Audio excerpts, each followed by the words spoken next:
I claimed I was innocent, but I've been secretly dating my ex in a remote mountain cabin, and the way those words sit in my mouth is a bit like the first sip of creek water when you were told to boil it, cold, delicious, and threaded with the immediate knowledge you'll pay for it later. I'm Rowan, I'm 34, and I'm an environmental scientist for the city's air quality team, which is just a tidy title for a job that has me arguing with factories at noon, coaxing sensors through winter at dusk, and filing reports past midnight explaining how much our sky weighs, while somehow I've also been lifting a second life up the switchbacks every other weekend and setting it down in a cabin that knows exactly what I've done. If you're tempted to file me under villain, I won't fight you. I'm only going to hand you the topographic map and trace the route I took with my forefinger so you can see that I didn't so much leap as I, God help me, followed contour lines that made sense until they didn't. The cabin came first. It always does in stories like this, even if we pretend otherwise. It's a dark little rectangle of timber 45 minutes past where the tourists stop. The road ends, and then there's a track that pretends it's a path for the first 20 minutes and then gives up and becomes a suggestion. The cabin has a tin roof that shouts when it rains and a porch someone's dog has long since chewed one corner off. There's a pot-bellied stove that turns your socks into religion. No reception except the kind where a raven lands on the fence and stares like a stern aunt. My ex, his name is Nate, found it years ago by accident when his gear van limped to a stop and he followed the scent of wood smoke like a cartoon character. He fixed the owner's generator in exchange for weekends. The old man died last winter and left it to a niece who lives overseas. Keep an eye on it, she texted, like the cabin is a toddler and I'm the only one who remembers to pack snacks. We've been very attentive babysitters. Painting in the corners. My husband's name is Leo. He's a paramedic. Everyone in my life is either trying to measure the air or save the people who breathe it, and he is the kind of gentle that makes toddlers hand him flowers and old men sit straighter. We met at a community preparedness workshop where he made jokes about defibrillators that shouldn't have been funny but were, and I handed him a stack of pamphlets with the same flourish I use when I want to pretend I'm not flirting. Loving him felt like stepping into a warm shadow. You don't notice all the ways you were squinting until you stop. He loads the dishwasher like he's building a cathedral. He says row the way people from his seaside town do. Softo makes my name sound like a boat. I tell you this so you know what I'm not excusing. Nate was before. Not college silly before, but 20 serious before, the kind of relationship that teaches you that arguments have topsoil, subsoil, bedrock, and you are either farming or mining and you should probably pick one. He runs sound for music festivals and does audio installations in museums, the kind with speakers behind walls so the room itself feels like it's thinking. We lived together for 2 years in a warehouse with windows so big winter felt like an event. We were bright and broke and stubborn. We ended because our calendars didn't agree on a future, and also because he cheated on me in a way that was somehow both cliché and devastating, a coworker on a couch after a build went late. I found out from an email that wasn't meant for me. He cried and said the word mistake like he wanted to make it a place we could visit together and call it ours. I left and took the houseplant that looked like it wanted to survive and thought that would be the end of it, like a cautionary tale I had now learned. Years came and put fat on that memory. I met Leo, who made me feel like I was a person with fewer sharp edges. We walked the rounds of a steady love, groceries, nieces' birthdays, the long conversation about whether we would ever have our own children that ended with nothing resounding but the tenderness with which we held the question. My work got busier. If you ever want to know how dense air is, come hold a sensor with me at dawn on a day the fires are walking toward us and try to name the color of the horizon without using the word bruise. I stopped thinking about Nate except as a weather pattern I had once been caught in. Then last spring, when the storms were mean and the river liked to remind the road who really owned the gully, a festival needed emergency help rerouting power, and the city asked me to consult because the backup generators were going to be in a dip and my models said, bad idea. I rolled up with my laptop and my frown, and there he was at the equipment trailer tying a cable like he'd invented rope. He looked up, and our eyes did a thing that made every sentence we'd ever said to each other queue up at the door and asked to be let back in. He waved the way men wave when they think they'll be graceful about it, and then regret moving at all. Rowan, he said, as if he'd stumbled upon my name on the ground and needed to check it still fit me. Hi, I said, which is the softest lie. We handled the storm. We moved generators. We argued about a transformer like old men at a chessboard. He was smarter than I remembered and more tired. The sky went green, then black, then celebratory again in the way whether love's a good reveal. When it was safe to be sentimental about survival, he said, "Do you still draw?" I don't know why that was the thing that got me. My hands said yes before my mouth did. The cabin presented itself like a joke and we both laughed at it. "The old place," he said, "like you say, the old ache. It's still there," he added with a shrug that meant, in all the ways he is capable of meaning, "I've gone alone." I haven't. I've tried not to think about you there. It didn't work. I said the sentence women say when they want to make their intentions look like curious sheep. Where exactly? He sent a dropped pin. I didn't go. Not then. I texted him a week later because a sensor had failed on a ridge and the quick path back to town had been washed out, and his van is the kind that listens when you ask it to climb. "You still rescue damsels?" I wrote, trying for flippancy and landing on 17. He replied with the coordinates of a cafe halfway up the mountain and a coffee emoji because for all his sins he knows the rituals. He drove. He rescued. He said very quietly while we buckled a case into his back seat, "I'm sorry, Ro." I looked at his hands. I looked at the road. I said, "I know," which wasn't forgiveness so much as inventory. If you want a moment when the slope turned slippery, it was the day we went up to the ridge together because one of my students, the interns call me Prof even though I tell them to stop, had left a field notebook under a rock and a thunderstorm was marching in. There's a particular intimacy to shared competence. He knew where to put his boots. I knew where the wind would stand us up. The cabin was on the way in the same way trouble is on the way when you're going anywhere fast. He stopped, checking the rain like a farmer. "We should shelter," he said. I looked at the sky, at my watch, and at the map of my own impulse. 15 minutes, I said, like a spell could make time behave. You don't need me to tell you what a tin roof sounds like when rain hits it hard after a drought. It's as if the earth is clapping with relief and also yelling at you to sit down. He made tea. I wrung my shirt into the sink and watched the water darken from dust to honesty. We stood by the stove and pretended to admire the arrangement of firewood, the way you admire a haircut when you can't talk about the scar. "I was an idiot," he said. "We both were," I said reflexively, the polite sharing of blame, and then shook my head because no, actually, some things are neither shared nor symmetrical. "I don't live here anymore," I added, and he nodded. "I know. I read the news. There was a piece about you and that model you built that predicted the inversion layer the week before the fires. I still brag to strangers at bars that I used to kiss you." The stove ticked. The roof roared. The river in the gully stood up and announced itself. I said, "You're a fool," and he said, "Correct," and we both laughed, the sound people make when they've almost told the truth and managed not to. 5 months later, and I could draw you a perfect diagram of the road from our flat to the fire trail. I could tell you which service station sold the good pie and which one watered the coffee like it owed them. The lie we told ourselves wore sensible shoes. The cabin was just a place to sit with old stories and see if all that was left of us was narrative. The reality was less pretty and more human. We were dating, which is hilarious because what we were doing might have been the opposite of what people mean by that. No restaurants, no friends, no public laughter. Just two people who had already felt the worst parts of each other trying to see if joy would put up with the weather we've become. How did I build the lie? Small brick by small brick, the way all terrible architecture gets built. Field day, I'd tell Leo, and then I would, in fact, be in a field for 6 hours before I was in a cabin for 12. Audit at the lab, I'd say, and spend a morning rearranging a closet of filters so I could send a photo if he asked, and then drive with my sternest face into a Saturday I had no right to borrow. It wasn't clever, only boring and rehearsed. That's its own kind of wickedness, when the transgression becomes admin. If you're impatient with me, you're not alone. I was impatient with me too. I yelled at myself in the car in the same tone I use with council members who think air cleans itself on Wednesdays. I made rules. We'll only go up if we're already on the mountain. We'll never stay the night.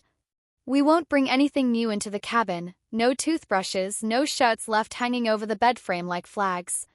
The first rule cracked the day a raven landed on our balcony at dawn and caught at me like a drunk uncle, and I texted him, "Raven says go." The second broke when the clouds stacked thick and the suggestion of sleep turned into the fact of it. The third never stood a chance. There is a blue enamel mug there now that is no one's but mine, and if you think I don't know what that means, you've never been in love with an object because you're afraid of what you're doing with a person. Here's a detail I don't want to tell you but will because it's the exact size of the truth. There is a scratch on the inside of the cabin door about knee-height from where the old man's dog used to paw to be let in. The first time I stayed the night, half asleep and shivering, Nate reached out and tapped the scratch with his knuckle twice. "Old habit," he said into his sleeve. I tapped it too. It felt like knocking on a small wooden god. It felt like consenting. I'm not going to pretend it was all storms and meaningful silences.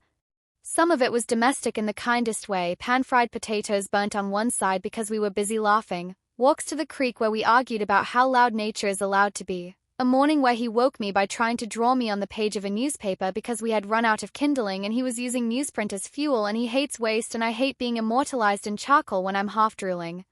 We were good together. We always were. That's the worst part to confess when you have a good thing elsewhere. My loyalty didn't fracture because I was starving. It fractured because I found a second feast and pretended I was only tasting. You want a reckoning? You're right. It came in ordinary clothes, as reckonings prefer. Leo found a receipt for petrol in a town we never have a reason to drive through. He placed it on the table next to my laptop with the restraint of a medic who knows how to speak softly while the car is still upside down. "Work took you this far?" he asked, and the shape of his mouth nearly killed me because he had arranged his face into something that would make it easiest for me to lie. I looked at the receipt. I looked at the map I carry behind my eyes. I thought about the stove ticking and the bird on our balcony at dawn and the way the breath leaves Leo when a call comes at 2 a.m. and he stands anyway and goes anyway and returns having met death's hands and washed them. "I went up," I said, which is not enough, but it was a start. He closed his eyes and nodded.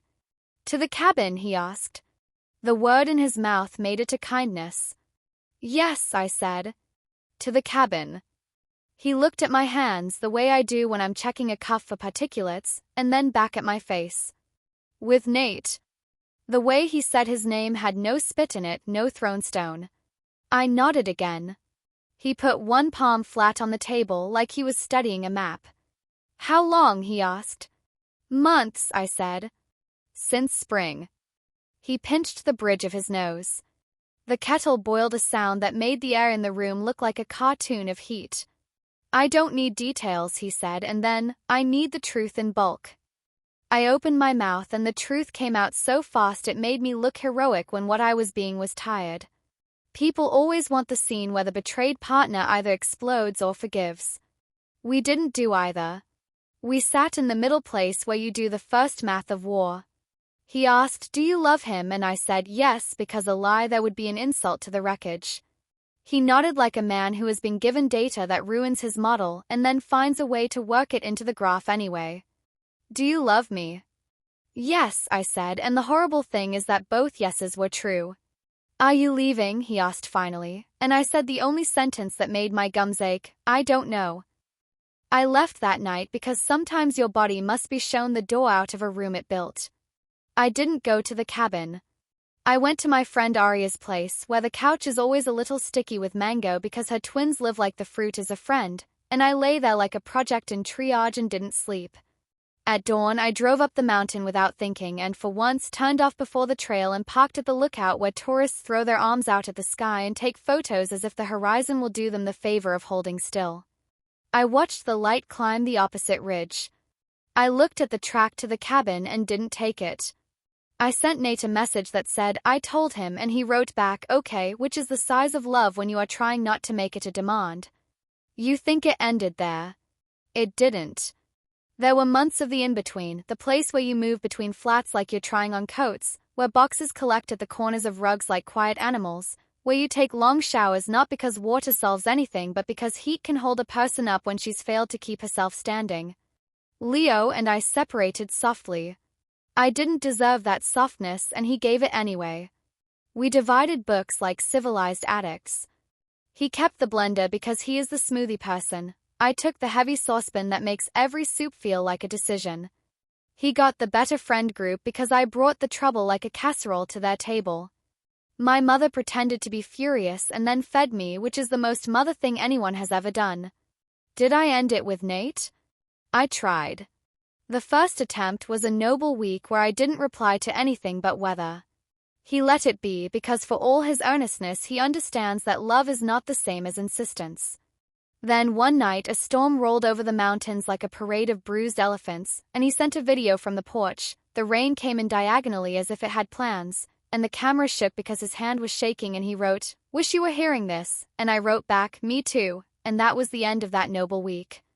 I drove up the next morning with a bag that contained nothing I hadn't owned for a decade and stayed 2 nights because the world did not fall apart, and that felt like a blessing I had no right to ask for and knew I would again. So yes, we still meet there. Not with the dirty frequentness of addiction, not with the sterilized rhythm of a schedule, but like a tide that refuses to choose whether it's on the wax or the wane. Sometimes we go 2 weeks without writing, and then a cloud does a particular thing to a ridge and one of us betrays the other by saying it out loud. Sometimes he is there before me and has made the stove behave and the window glass shine like a promise. Sometimes I am there first and leave the door unlatched and the scratch inside gets 2 soft taps from my knuckles before he touches the knob. We argue better. We say I'm sorry less as punctuation and more as language.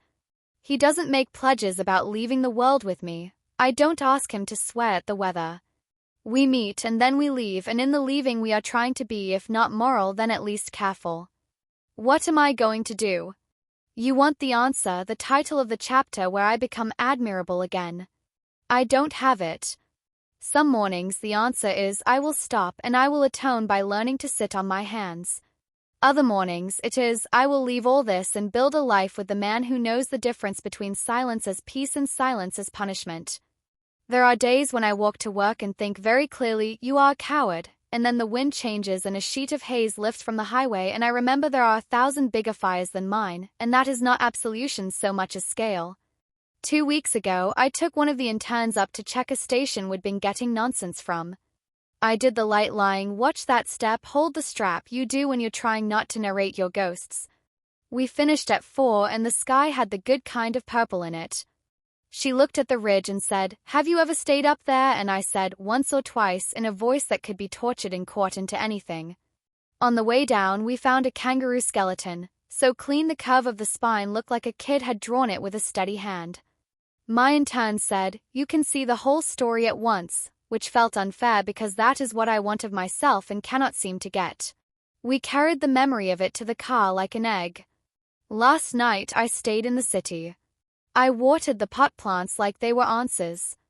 I fell asleep on the couch with a sheet over my knees and woke up with my phone on my chest and 3 messages from people who still believe I am uncomplicated. I stood in the kitchen and whispered, to no one and to the cabinets and to the version of me who is taking this too seriously and not seriously enough. I claimed I was innocent, which has never been true and never been wholly false. I texted Leo a photo of the sensor array I'd coddled back into honesty and he sent back a thumbs up that did not feel like the mercy I still do not deserve. I did not text Nate. I made toast and waited for the kettle to sound like it was scolding me. If you are listening because you are carrying a cabin in your chest, because there is a road you take in your mind that always leads to a door you haven't earned, I don't have the decency of a tidy moral. I'm just here to say it's astonishing how many versions of the truth can stand in one room and not touch. It is astonishing how much your body will try to save you, dragging you back down the mountain at the first smell of smoke. It is astonishing how often you will ignore it and then find a way to be grateful later anyway. Tomorrow, I have to stand in front of a council subcommittee and explain why the money they want to cut is the exact money that keeps their kids' throats from learning the word rasp too young. I will wear the blazer that makes me look less like someone who spends her weekends bargaining with a stove and more like a woman who understands graphs. I will speak, and the speaking will feel like cleaning the window above my sink until the glass gives up and becomes air. On Friday, if the readings look good, I will go nowhere at all. I will lie on my floor and listen to the city breathe. If the readings don't look good, I will go up the mountain with a student and a ladder and not stop at the track. There is a blue enamel mug in a cabin that remembers my mouth. There is a man who knows where to put his boots and when to shut up and when to say my name like a bell that rings for leaving and not for supper. There is a husband I hurt who still sends me photos of the dog he treats on the way home because he cannot help but take care. There is me in the middle, stupid and sincere and failing at being one person. I don't know if I will be brave in the way you want. I know only that bravery is not always a door slammed. Sometimes it is a calendar cleared. Sometimes it is not driving. Sometimes it is tapping the scratch on the inside of a door twice and then walking away while the stove fire mumbles to itself, and the roof tells the rain its old song and the raven someday lands on the fence and does not call my name.